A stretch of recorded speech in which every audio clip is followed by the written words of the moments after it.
защото не е достатъчно само да взимате уроци, не е достатъчно само да чакате преподавателя да ви налее с фония или с вълшебна пръчица, така да щракне и информацията да е в главата ви. Аз се занимавах изключително много самостоятелно. Все още си пазя абсолютно всички записки, абсолютно всички материали, които съм получавала.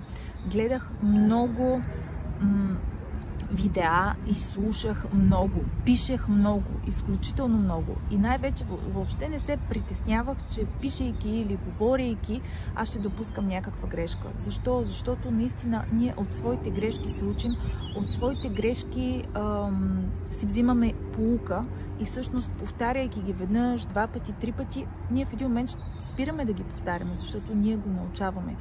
Аз и в предното видео ви казах, че това да учиш един чужд език е абсолютно еднакво с карането на колело. Тоест